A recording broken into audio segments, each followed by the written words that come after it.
a fazerem o mesmo.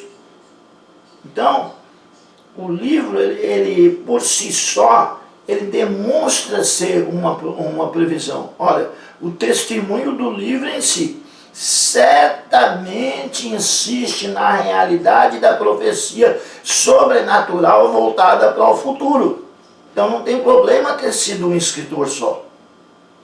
O próprio livro mostra que a profecia dele é uma profecia sobrenatural, uma profecia que aponta para o futuro, o próprio texto do livro em si.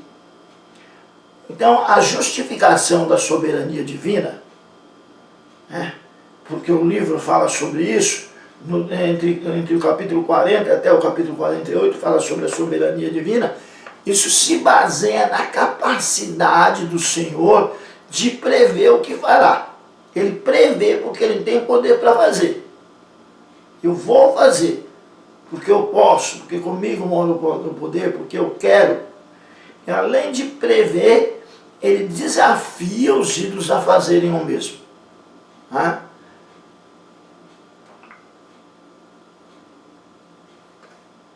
Portanto, o foco no futuro, essa visão futurística do livro que faz com que os liberais duvidem que seja um Isaías só que escreveu, que permeia essa parte, não pode ser facilmente neutralizado. Esse apontar do livro para o futuro não tem como neutralizar, como dizer que não. Uma coisa importantíssima que nós já havíamos falado é a menção de Ciro, que se dá no ápice da composição poética, muito bem estruturada, e não pode ser ingenuamente eliminada como se fosse algo supérfluo.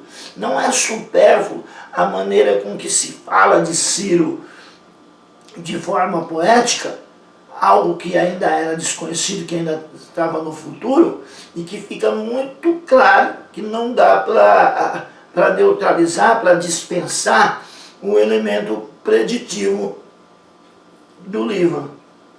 Veja para nós, por favor, o capítulo 44 do profeta Isaías. Isaías capítulo 44. Isaías capítulo 44, versículos 24 ao 28. Assim diz o Senhor teu Redentor, e que te formou desde o ventre.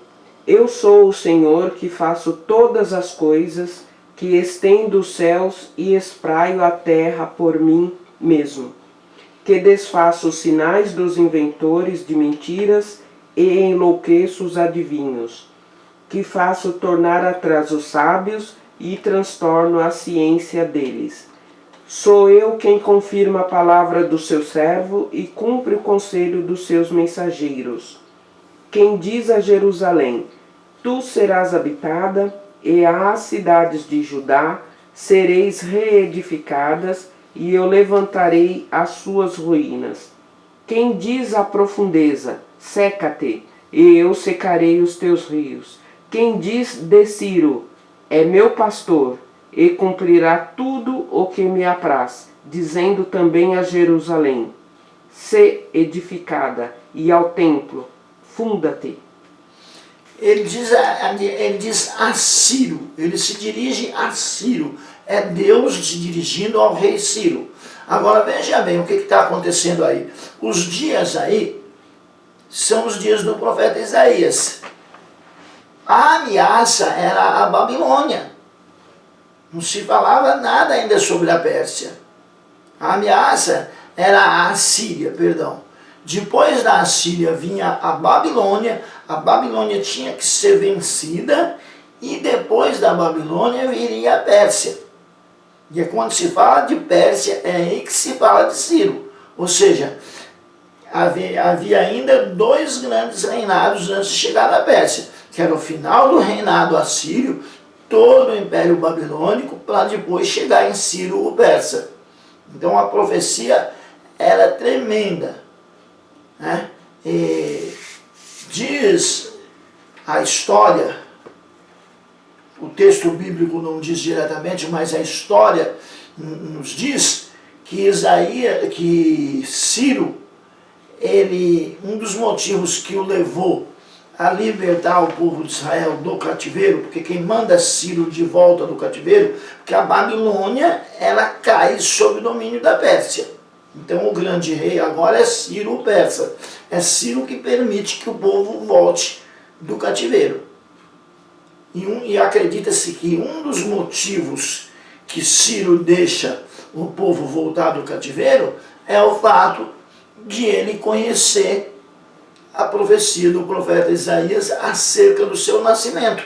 Porque tem uma profecia de Isaías que profetiza o nascimento de Ciro. Ciro é chamado por Deus pelo nome anos antes dele nascer. Vejamos isso. Isaías capítulo 45, por gentileza.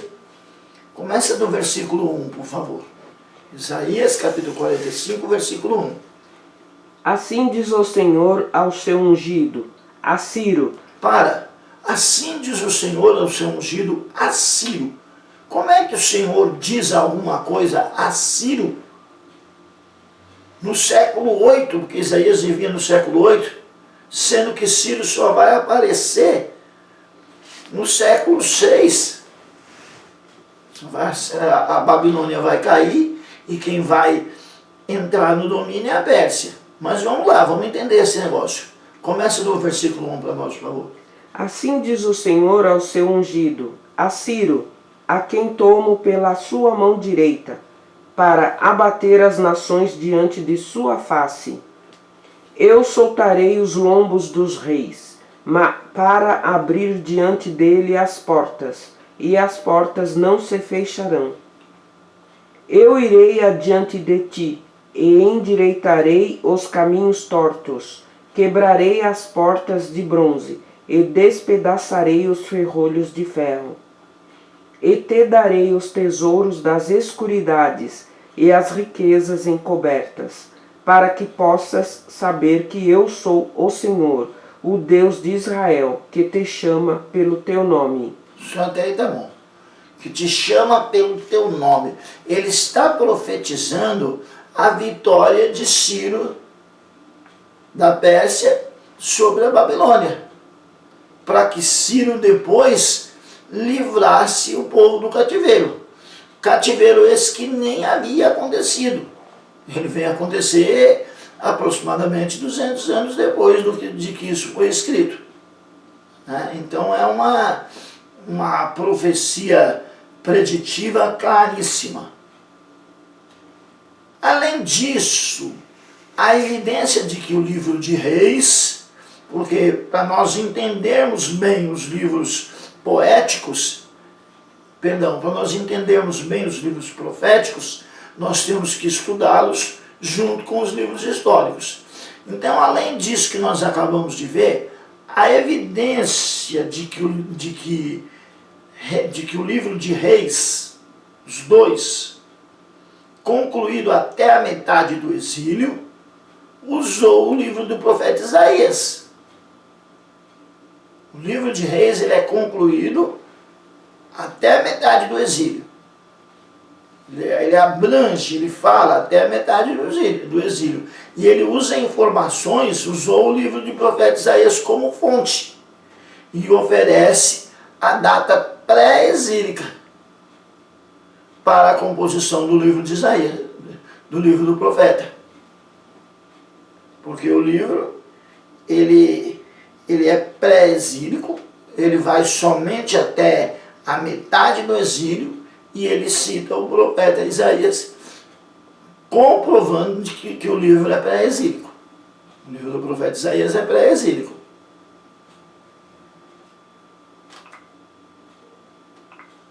Vejamos então o que nós aprendemos. Nessa aula nós buscamos entender a origem e as funções dos profetas, que foi a primeira parte dessa primeira aula, e nós também buscamos iniciar o estudo dos profetas e iniciamos o estudo do profeta Isaías. Então, até a nossa próxima aula, a parte que continua o estudo do livro do profeta Isaías. Nessa parte nós falamos acerca do homem, do profeta, e da autoria, as questões ligadas à autoria do livro. Deus os abençoe em nome de Jesus.